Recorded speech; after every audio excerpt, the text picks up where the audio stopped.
Hello, thanks for joining us in our new apartment. Let me give you a tour. By now you might have seen my moving vlog already, so you'd know that I moved to a new apartment. I've been here for about 2 weeks now, and I've used those 2 weeks to make it feel as homey as possible. So I thought I'll give you a tour of what I've done with the place so far. Alrighty, let's maybe start with the kitchen, since we're already here. So in the kitchen I've got my little mixed bucket of alocasias. So I've actually, this is not even a real planter, this is just like a storage box. It was really cost effective as well. It might have been $10, and that fits the individual pots really well. So I've got 5 or 6 individually potted alocasias in here. I like potting them up individually so I can like twist them around depending on how the leaves move. I can take them out, water them individually if I have to. Most of the time I'll just take the whole thing and put it in my garden now, because I have a garden now, so it can just be rained on or I can spray it. So it gives me the flexibility to water and look after them individually, but most importantly I like the individual potting so I can arrange them depending on how the leaves change or depending on what the plants look like. So we've got a few ones in here. We've got the Platinum Dragon over here, probably one of my favorites at the moment, really making a big impact. We've got the Black Velvet, loving this newest leaf that it's given me over here. We've got the Milo, which has grown a ginormous leaf. It's just in this tiny pot, probably needs a repot, but it's given me this really big leaf. The only thing that I changed with all of these actually recently is I started watering them a little bit more often. So I think because, you know, you guys know I use a very chunky aerode mix, and I pretty much use the same aerode mix for all of my plants. They love that it's well draining and aerated, so the roots have plenty of oxygen, but they seem to be appreciating the more frequent watering. So I now actually water them like 1.5 times a week approximately, rather than just once a week. Alright, moving on, we have my Ring of Fire on a Grow Vertical pole over here, and just wanted to show you this newest leaf. When it comes out, it's like super fiery. I suppose that's probably where it got its name from, because it looks like flames, right? So the red part will be the variegated part later, and that more brownish part will turn into green. Now I have it on a Grow Vertical pole, but it's not a very fast climber. But if we sneak in here, you should definitely be able to see that it is climbing and there are roots going into the moss pole. So it's not climbing really quickly, so it doesn't need a whole lot of space. So I actually cut the Grow Vertical pole a little bit shorter just to fit under my kitchen cabinet. But what it does, it just provides the plant with a vertical extension of the pot. So there can still be roots that grow into here and they can form a large root system, but I'm able to keep it in a small 14 centimeter pot, so I can put it kind of anywhere. One thing that I've noticed with this new apartment, because it's smaller overall, I'm actually really appreciative of all my smaller plants, because I have lots of little spots for small plants. I don't have a lot of space for my big plants to really shine in here. I really had to prioritize which plants get to stay, but we talk about this more in the end. So I'm really loving all of my smaller plants. This is I can never remember the name. It's one of my newer plant additions, but it hasn't really grown well for me. So I'm hoping that maybe this is the magic spot that's gonna make it thrive. And then over here, I've got a little Monstera Peru. Apparently it's not even a Monstera. Apparently it's a philodendron. I'm not too sure. They're just names to me.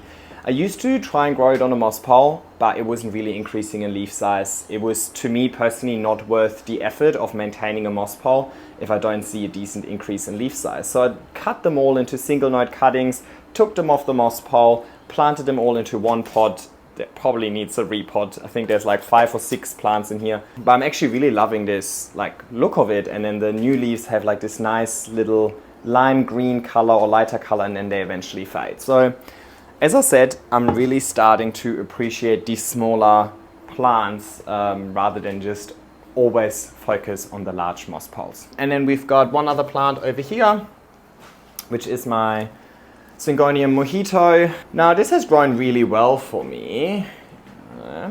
And if we're having a look at the back, you can see that every single node has these beautiful aerial roots. It probably would really appreciate a moss pole, but as I just mentioned, I'm actually trying to grow a few more plants that are not on moss poles, just to fill these odd little spaces. So I'll probably just cut it and propagate it in water and then pot it back up into the pot to continuously create a nice lush display.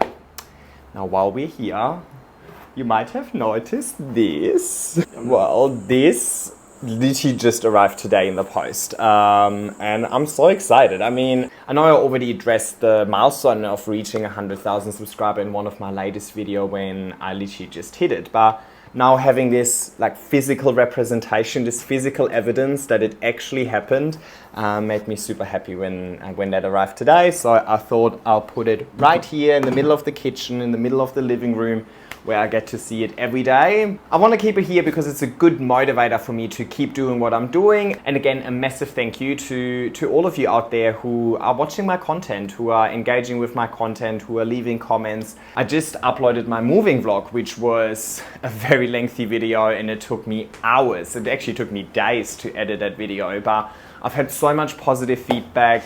Specifically feedback about, you know, me being a little bit more personal with you guys, me sharing a little bit more background and not just talking plants non-stop. I really appreciate that you appreciate the variety in my content and me venturing a little bit outside of plant content and giving you a little bit more my life-specific content, because you know, that's what keeps it a little bit more interesting for me as well. There's only so many times I can talk to you about how to make a moss pole and how to extend a moss pole without me getting absolutely bored about it. So if I want this to be like a sustainable thing, and if I want to continue to do that, I know I need to switch up the content a little bit anyway. So I was really appreciative of the good reception.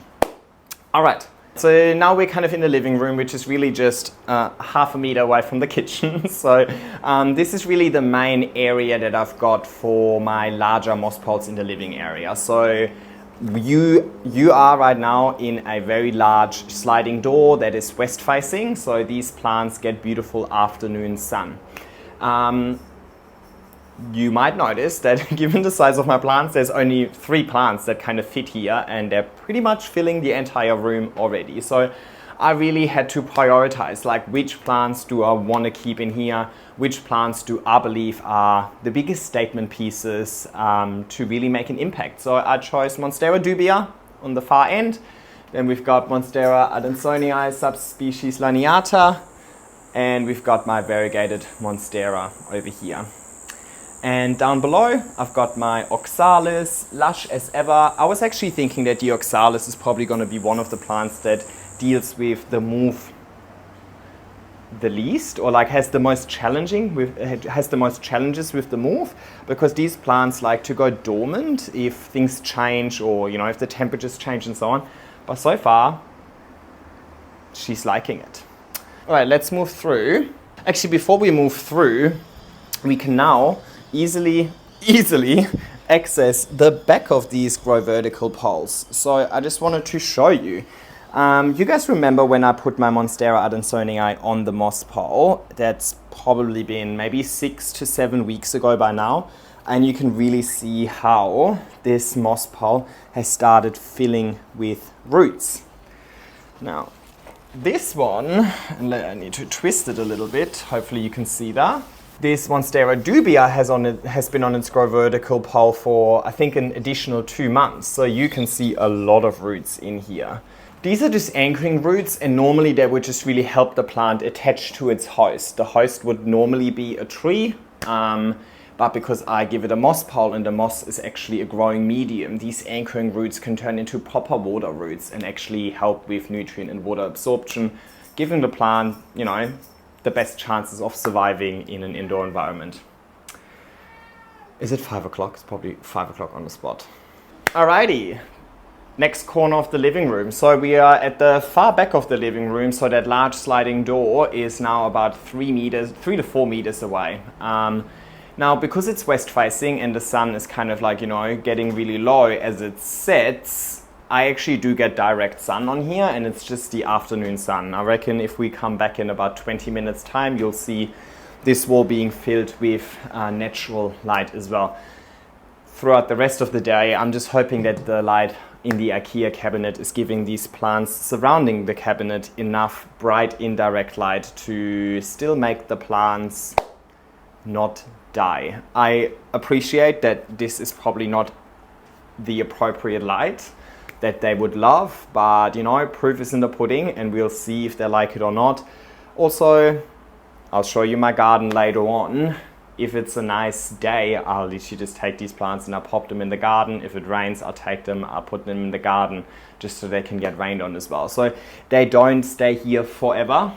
That's just kind of like where they live, but I kind of gonna try and get them a little bit more light when I can. But light indoors is really my biggest challenge in this new apartment, because I don't have the beautiful east and north facing windows anymore. I actually have south and west facing windows now. South is the worst exposure you can have if you're in the southern hemisphere, but west is actually pretty good. But yeah, I basically only have one window for this whole living area, whereas in my previous living area I would have had the big window here and then another window over here, and I'm missing that window over here to give these plants sufficient light. But I also don't want to have a full wall without any plants. I mean, I don't even know what I would put on that wall if it wasn't plants. So we've got the Plowmanii over here. It's happy as ever and even pushing out a inflow. So, I mean, obviously it pushing out an inflow is no representation of it liking this environment. That would have already been in the making by the time I started moving. But it's been 2 weeks and it hasn't slowed down. It hasn't aborted the inflow, or it hasn't aborted its newest leaf and so on. So, I mean, I need to give it a little bit more time to be certain about whether it likes this spot or not, but for now, I can't see that it dislikes it.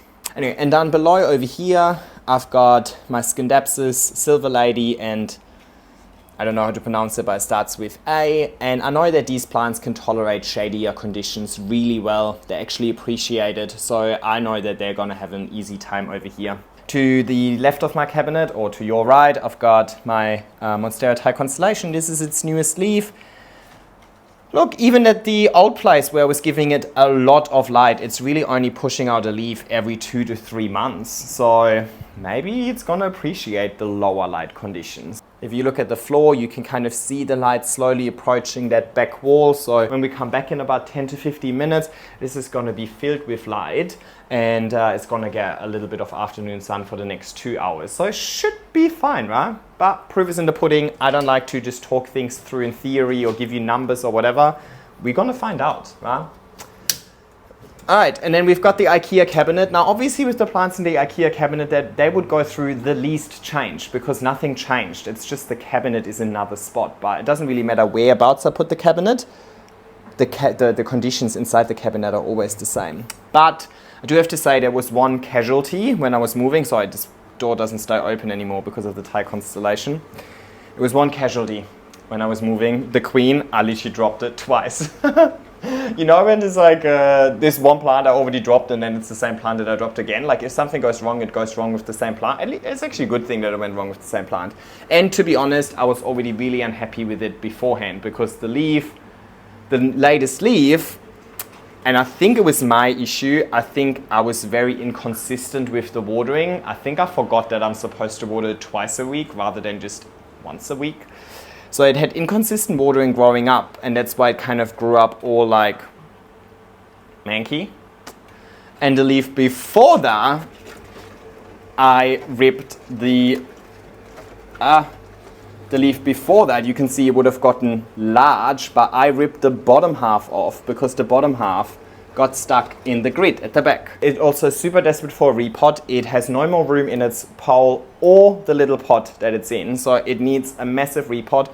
So I was actually really surprised when I saw this morning that it is pushing out a new leaf down here, and it is pushing out an inflow over here as well. What is it doing? I was actually supposed to give it a repot this weekend, but now that it's pushing out this new leaf, actually I really hate this leaf. I'm just gonna cut it, sorry. I know there's gonna be somebody coming to me, it's like, but it could have contributed to photosynthesis. Yeah, but it also contributes to anxiety because I don't like to look at this. So, you know, I grow these plants for aesthetic reasons. That's my main incentive behind it. So if I don't like the look of it, it has to go. And look how much room that one leaf made. Perfect. It's going to be for the benefit of all the other leaves, specifically that new one coming in. And I've learned my lesson and I'm making sure I'm keeping it more moist. This queen definitely does not want to dry out. Actually, that's not the only thing that I want to highlight in that cabinet. If you've watched my video about the variegated Adansonii, you would know that it has become really white. Now, I try to be fairly clear in the video that it's a genetic thing. Look, there's not going to be a green plant growing from a white plant, but there's a lot of misconception out there, or at least in my opinion, a lot of misconception. And the misconception is that if I just give it less light, it's miraculously going to turn green.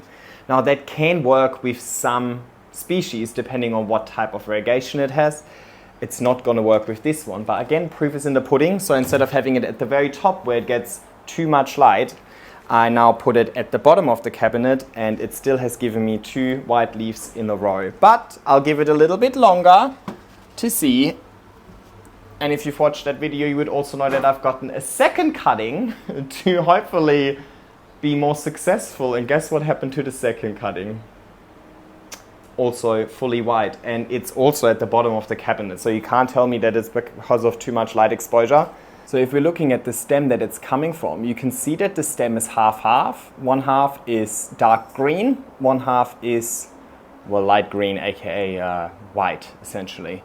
Well, the reshoot just came out of the white side. That's why the leaf is white. If the reshoot would have come from the top of the node where it's green, then this would have been fully green. But if we're looking at the next leaf, this looks a little bit more promising. So I think there is a little bit of green in it.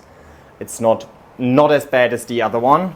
But again, proof is in the pudding. I understand where some people are coming from. I actually did a bit of research online as well, and there's just so much information out there. And whenever there's a lot of information, a lot of it is also misinformation. So I'm a firm believer to base all of my advice on experiences. That's why I'm growing these plants for 3 to 4 months before I even release the video. So I'm not just buying a plant and I tell you about it in theory. I want to actually do it myself and show you the results and then speak from my experiences.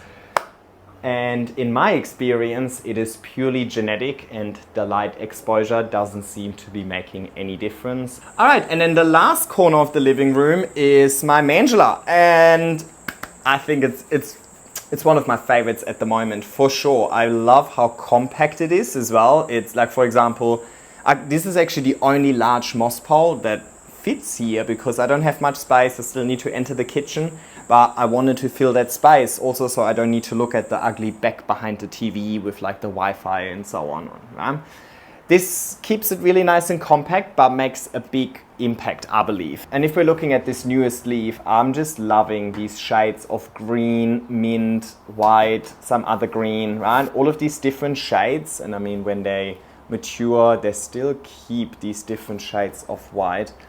I just love every single leaf of this plant, and I think every leaf is a little bit unique, a little bit different, so I'm having a great time looking after this and watching this grow up. And down below, we've got another favorite of mine. This is my little mixed pot of, well, it's not mixed, it's all the same type. It's all my own crystallinum hybrid, and I'll show you the mother plant later on. I've showed you this plant plenty of times. I've showed you this plant when I was making seedlings as well. But look at how beautiful the veining is when the sun hits these leaves. So there are, I mean, if you look at it, there are probably 50 to 60 little seedlings in here. So it's definitely a case of survival of the fittest. Yeah, I had heaps of seeds because, well, I pollinated these myself and I had lots of berries with lots of seeds. So I figured there's no point in potting them all up individually. I'd rather just create one lush display. And I think these are now almost a year old. Actually, one moment. This one is from the IKEA cabinet. It's the same, came from the same batch of seeds. Obviously, there's always a little bit of variety with seeds.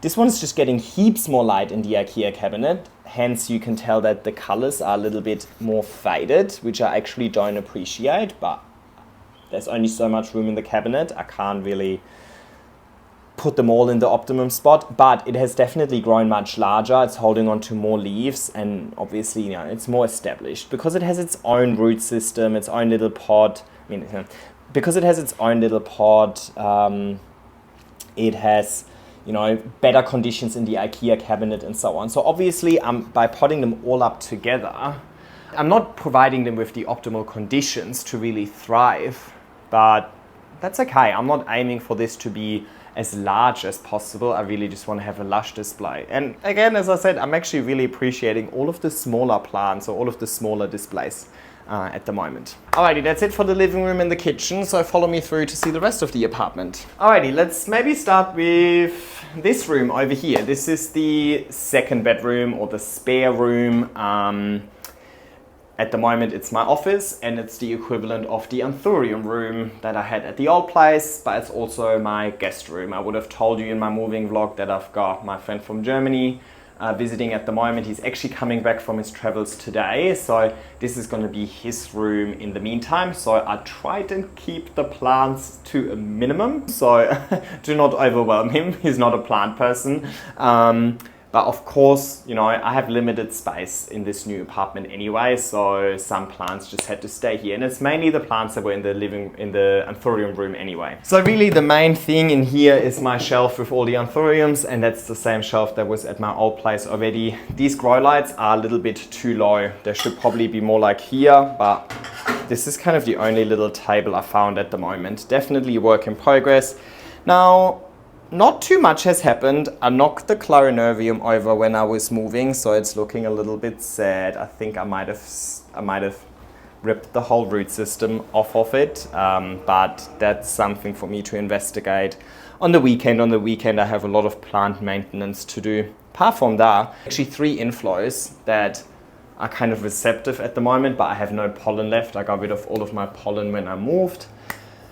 But to me, that shows that they're still happy. I mean, these anthuriums moved in a week before I actually moved in, because I started moving things really gradually. So they're finishing their 3rd week over here now. Like, if a plant is really unhappy for 3 weeks, it would be pretty much dead by now. Or like, it would definitely show signs of being unhappy. So I know that they're all happy. Whether they're thriving, well, time will tell, because I want to see leaves to assess whether they're thriving or not. But for now, they're all okay. So not too much to update you on. Now, to your right, to my left, is the window.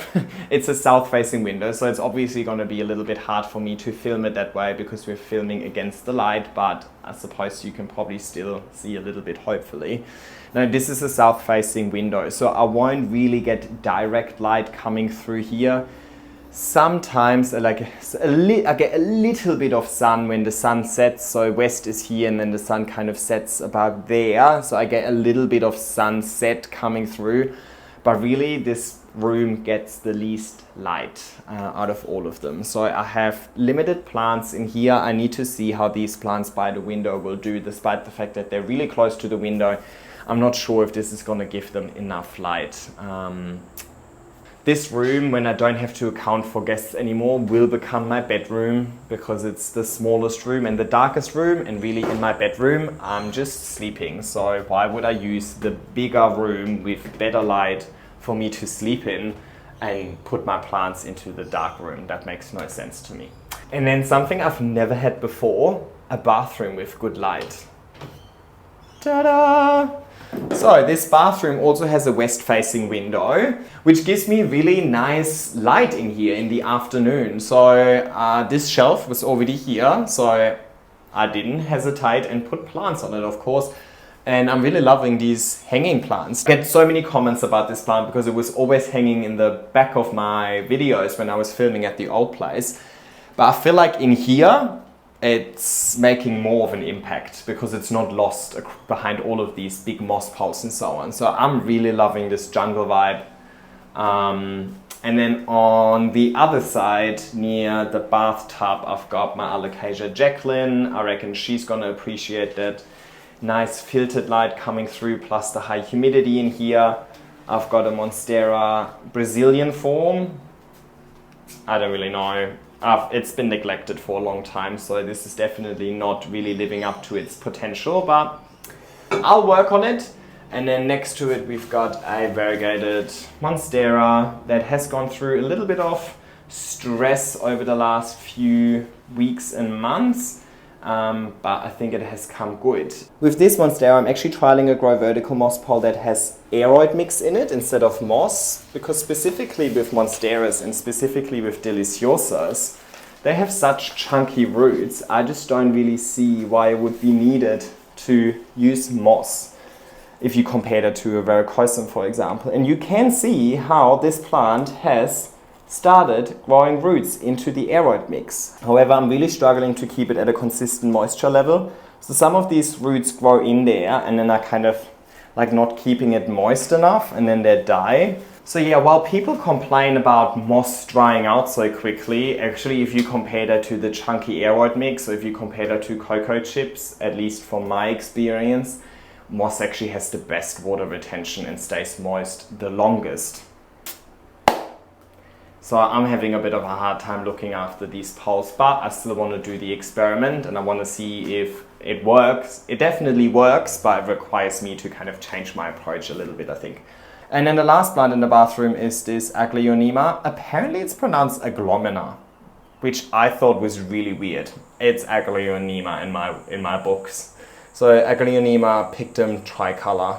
And this one was tissue cultured, and I think that's why it doesn't have the most tricolor of them all yet, but I think with good light exposure and maturity, the pattern might become a little bit nicer. But look, it was a steal from Bunnings. Alrighty, and then the last room of the apartment is my current bedroom, but eventually I want to turn this into the office, the filming room. I do work from home. I do have a full-time job outside of plants. So I work from home most of the time, so I do need to have a designated office space. And to be honest, I spend way more time working than I spend sleeping, plus the time that I spend sleeping, I'm not super conscious about it. So to me, it makes sense to use the bigger room with the nicer light and the nicer plants as the room that I spend the most time in. And realistically, that is not the bedroom. So this is going to become the office, but just while my friend is here, I don't want him to be in the room with all of the plants, if that makes sense. That's my thing, okay? Don't come for my gig. Anyway, so this is the current bedroom. Come on through. So at this stage, I've gone for my Alocasia cuprea over here because it spreads quite nicely anyway. Then I've got another display of Alocasia seedlings over here. These are also seedlings that I made myself. These are actually the seedlings that I made in that video where I showed you how to make seedlings. Or those are the berries that are pollinated in that video. Next to it, we've got the blood banana, and you can see that it now gets that beautiful afternoon light from a west-facing window right behind me over here. And then my Cebu blue kind of in the corner, just to fill that corner. The corner in itself is actually quite dark, but because the Cebu blue has quite long petioles and spreads out, the leaves get nice sun, bright indirect in the morning from the south-facing window, and then it gets a bit of direct sun from the west-facing window in the afternoon. So obviously now to show you these plants, I will have to turn them around, but of course I can't actually have them displayed like this all day, because then they would be facing the darkness, which wouldn't really make them thrive. I've got another variegated Monstera over here. Another experiment where this time I'm just using cocoa chips, not full aeroid mix, cocoa chips instead. It seems to be retaining water a little bit better, and roots are also growing in here. I'll show you now. Roots have also grown in here, and then actually grown all the way into the pot, and then also outside the pot already. But again, I'm having a really hard time watering. I feel like I almost need to water a little bit every day, because if I water too much, it's just going to drain straight through. The cocoa chips don't really absorb the water as quickly as moss does, so it just drains through. So I'm worried about this just sitting in water, but the cocoa chips still being dry. So I know that everybody has that problem with moss. I don't have that problem with moss anymore because I've looked after plants on moss pots for so long. So if you're struggling with that concept with a moss pole, you're gonna definitely struggle with that concept with a cocoa chips pole. Nothing that you couldn't overcome, but just those are my experiences. Then I've got a beautiful Paraiso Verde. Was a great find at Bunnings. And this was its first leaf that it grew in my care. And there's a growth point over here. And you can see the first little root going into its moss pole as well, and then has expanded throughout the pot. Happy days. And last grow vertical in here is my Burlomarx Fantasy, and yeah, I'm really loving this plant. Continuous increase in leaf size, new leaf coming out over here, so clearly whatever I'm doing is working. So let me put them back, but obviously the right way.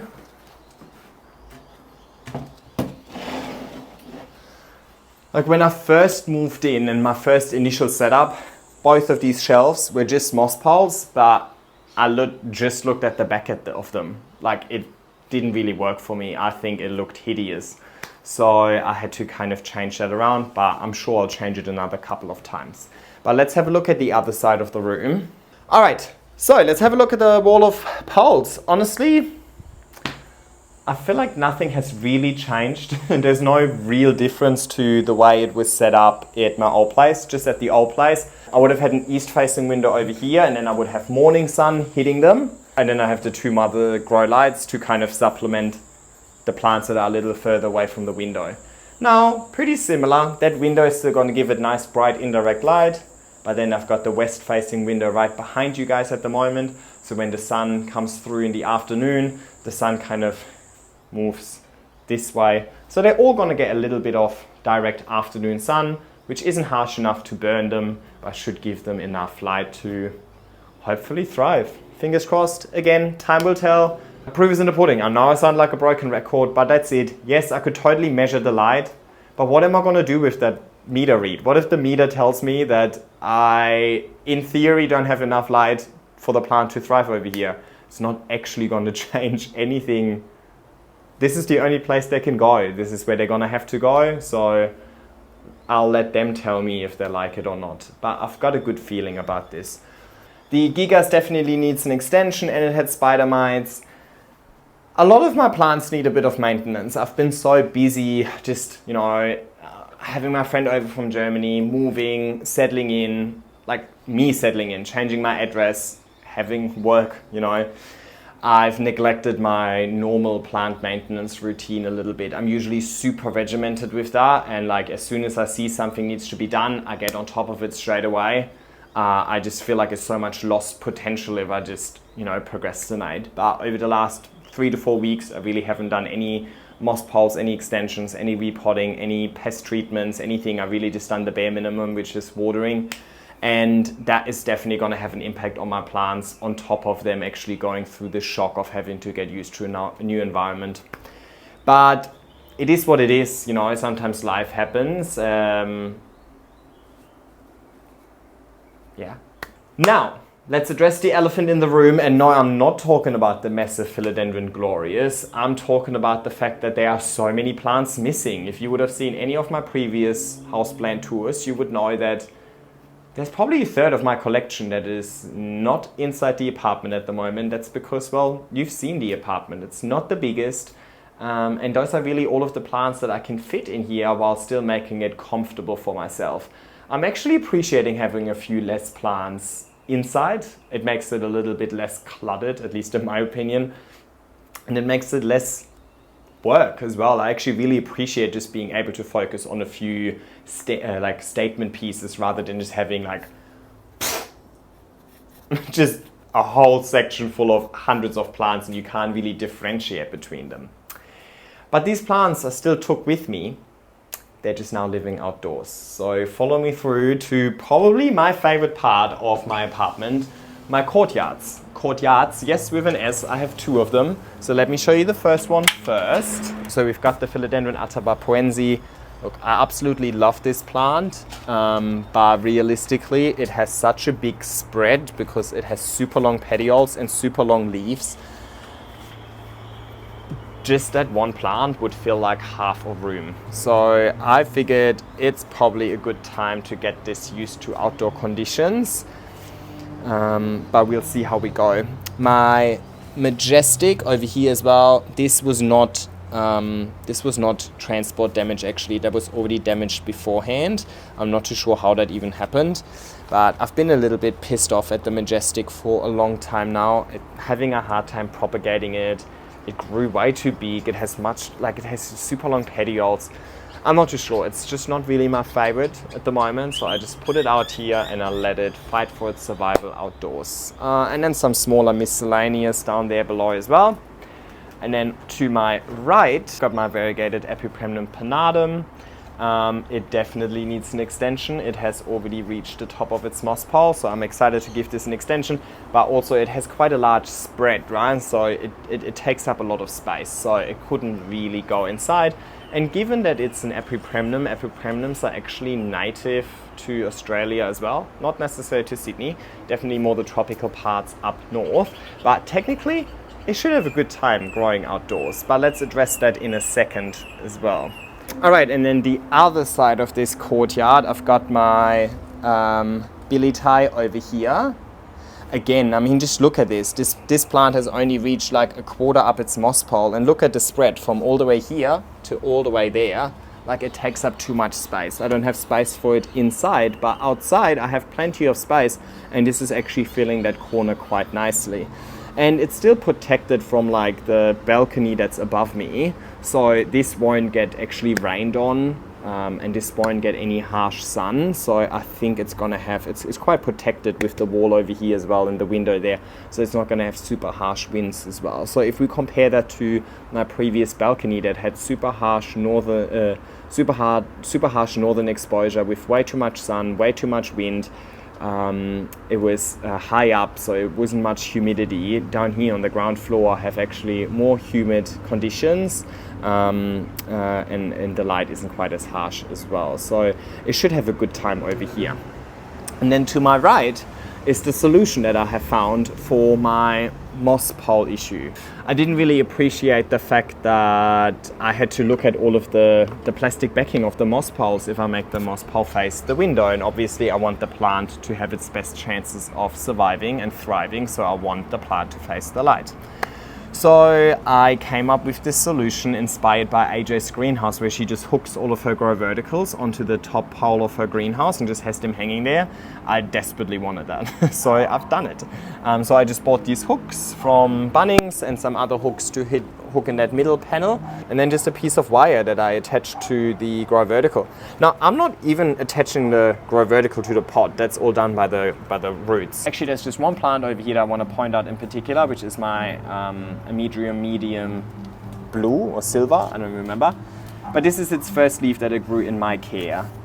And there's a second leaf coming over here. So obviously, judging by the size of the leaf, it seems to be super happy. But this is not an indication of how well it's growing out here, because, well, this already grew in my old place, right? So these plants have only been here for 4 days. Talk to me. Okay, he doesn't want to talk to us, but trust me, he's liking the new place. He's definitely been super keen to get out into the courtyards. But I don't want him to. I mean, he can go into the courtyard. I don't mind the courtyard in itself. But the second he's in the courtyard, he's clocking that fence and he wants to jump over it. I don't know if he wants to jump over it because he wants to escape from me for the rest of his life, or if he's just super curious. I reckon he's really curious. If you don't know Brad's backstory, like a long time ago, he was an outdoor cat and we lived in a house, and then when I moved into the apartment, he became an indoor cat. So he's been an indoor cat for the last 2 years, and I want to keep it that way for multiple reasons. But obviously when I was living in an apartment, it's quite easy to keep him as an indoor cat because, well, he can't physically go outside. It's just not possible. Whereas over here, he knows that he can go through that door as soon as it's open, so he tries. I'm honestly not quite sure how to deal with it at the moment. I just put it in the too hard basket, and for now I'm keeping him inside. But I would love for him to safely explore the courtyard. But no, I'm not going to build like an enclosure around the courtyard. I'm just renting. I can't actually fix anything to the wall or anything to the fence that's permanent, right? I can put a hook on it, but I can't drill anything into anything. So I can't really build him in an enclosure and so on. So besides the fact that it would look hideous. Remember earlier when I said the Monstera High constellation is going to be hit by the afternoon sun? Well, it's happening now. Now let's follow that afternoon sun through to, well, where it comes from, because that is actually the favorite part of my new apartments. So these are the big west facing doors that are taking care of all of my monsteras in there, making sure they have enough light. And they lead out into my second private courtyard, which is the more entertaining courtyard, because you don't have to walk through my bedroom to get there. So this is definitely the courtyard that I want to turn into like an entertaining area with better seating arrangements, so I can actually have people come over and we can enjoy the outdoors over here. Whereas the first courtyard that I showed you earlier is more going to be a functional courtyard for me to repot my plants, make moss poles and so on without having to worry about the mess. Can you imagine? And obviously for watering, if I just need to take a plant out there and spray it with a hose, that's all going to happen in that first courtyard. It was really my mission to get this second courtyard set up as quickly as possible for a few reasons. Well, first of all, the quicker I get it set up, the longer I can enjoy it. And second of all, the quicker I can get it set up, the more time my plants have to get used to these conditions before it goes into winter. As I said, the next few days, it's still like summer, but autumn can hit us anytime and then it can go downhill pretty quickly. And then obviously by the time winter hits, I want my plants to have had a couple of months in here to get used to these new conditions. So what I've done basically is I mulched all of this just so it looks a little bit nicer, but the main thing that I've done is I put some of my spare moss poles out here, and again I just used the same hooks to kind of connect them to the fence. If I would have had to purchase plants, because I have no plants and I want to redo this entire backyard, I would have not purchased these. I would have probably gone for more natives or plants that I know are thriving in the neighborhood, right? One thing I do want to point out to you is this beautiful Anestii leaf that has grown. Now, it was already unfurling when I left the old place, and you know when they unfurl, they're super vulnerable and soft. So I thought I'll put that in the garden and it's definitely just gonna burn to a crisp, but it's done quite the opposite. If you compare it to the leaf shape of previous leaves, I feel like it's much more rigid and much more, I mean, obviously the color is different because of age, but it seems to be more happy and less floppy and like dented and so on. Don't know if that's a maturity thing as well, but it's having the best time out here. So I was really able to plant some understory plants like my Maranta that was thriving in harsh conditions already, so I reckon it's going to have a good time. It used to be a caladium, I don't know what we're calling it these days, but I also put some alocasias out here near the trio star, some more Marantas over there, just some random plants here and there, and I'm just going to see which one is going to thrive, what's going to survive, what's not going to survive, and reassess in spring, right? Again, just a reminder, I didn't buy these plants to put them here. I already had them and I don't know where else to put them, so I thought let's give them a chance to survive out here. But they wouldn't have been my first choice for this kind of garden in this sort of climate. But I already had them. So I do want to point out this plant over here, and this is Monstera dubia, and it's grown just on a pole. It doesn't actually have a pot. And I'm just running a little experiment with it because I wanted to show everybody that the moss pole is a vertical extension of the pot. The moss pole is the pot. The moss is the potting medium. You don't need a pot.